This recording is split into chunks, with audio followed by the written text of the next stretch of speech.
Mayong adlaw ka naton tanan mga kauma. So niya nasabta karon no sa ato ang garden alang na pud sa pagsugod og tanom.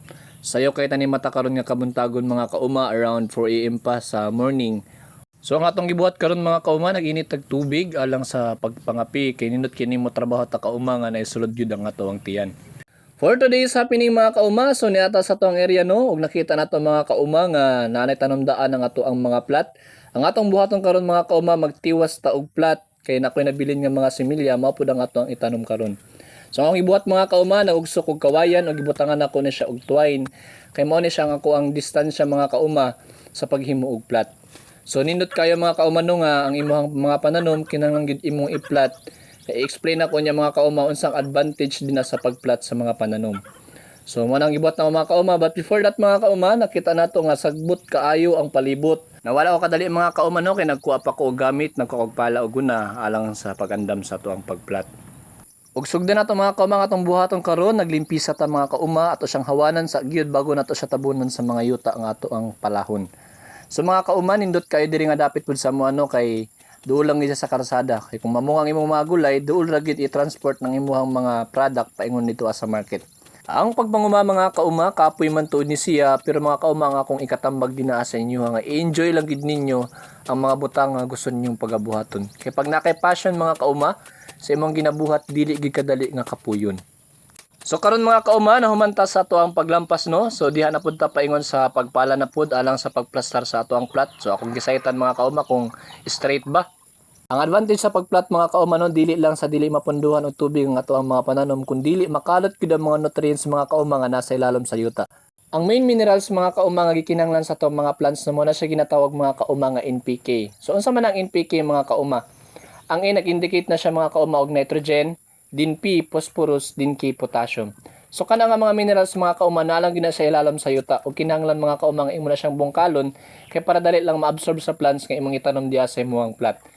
Ug karon mga kauma naata karon sa ato ang butanganan og similya no. So nakita nato mga kauma nga tag-as na gyud ang ato ang mga similya. So kini nga similya mga kauma sobra ni sa akong gitanom kagahapon mo nang tiwas ta og plat karon kay dito nato na siya itanom. Kini nga kamatis mga kauma is sweet dinhi siya mga kauma. Fan na gid ko sa sweet mga kauma kay kung unsa nga akong itanom diri kinahanglan gid nga sweet gid na siya mga kauma kay ganahan kaayo ko kay moturok gid ang ilang mga liso nga ginabaligya.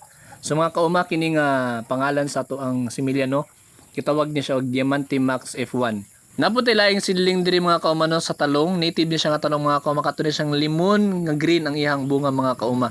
So daghan man kay ni mga kauma dili gid ako ni masapar sa pagtanom kung kinsay gusto mga ayo ani mga kauma anhi lang gid mo diri sa mong garden ako ning i-prepare din na sa inyo ha. So painitan nato siya kadali mga kauma. Ug karon mga kauma niya natong mga kamatis no nga nabilin nga similya kagahapon nato na siyang itanom sa gibuhat nato nga plat kaganina. Ug nakita nato mga kauma nga na-stick sa atong atubangan no mo na ginagamit nako mga kauma for correct spacing din sa atong ibutang nga tanom din sa ato ang plat. Ug karon mga kauma magsugod ta sa pagtanom sa similya nga atong giandam ug mga kauma akong ikatambag lang din sa inyo ang ampingan gyud ninyo mga kauma ang similya nga inyong itanom. Ninot kay atong similya mga kauma no kay 14 days old na gina siya og ready na for planting. So kana mga kauma hapit gid siya mabali mga kauma kay ang isa ra ka kamot nako ang gigamit nako unyang isa kamot nagulit og cellphone. Ampingan ginato mga kauma no ang mga similya nga atong i-transfer kay pag once mapisil gyud nato ang yang stem mga kauma mamatay gyud ni atong similya nga atong gitanom. Murag na lang kinabantayan mga kauma, murag tsada man gid kay tagkamot sa video oy, murag magig babae oy. Murag kulang naman lang gid og nail extension oy. Pero joke ra na mga kauma sa video ra na nindot. Ug karon mga kauma padayon ta sa pagtanom no sa ato ang mga kamatis, medyo dagan-dagan pa gid ni ug karon mga kauma mag-storytelling sa ta bahin sa kuang kinabuhi.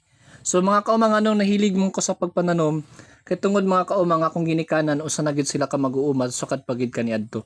Kini nga trabaho mga kauma mo ginigibuhi sa mong ginikanan sa amua. Maong dili mawala sa mga kauma ang pagpananom kay kini mga kauma dako kay value para namo. Diri nga dapit sa tong gitamnan mga kauma no, diri pa mi nagpuyo sa una. So mingaw pa kaayo diri anya layo sa baryo. Unyang kalsada diri dili pa siya simentado.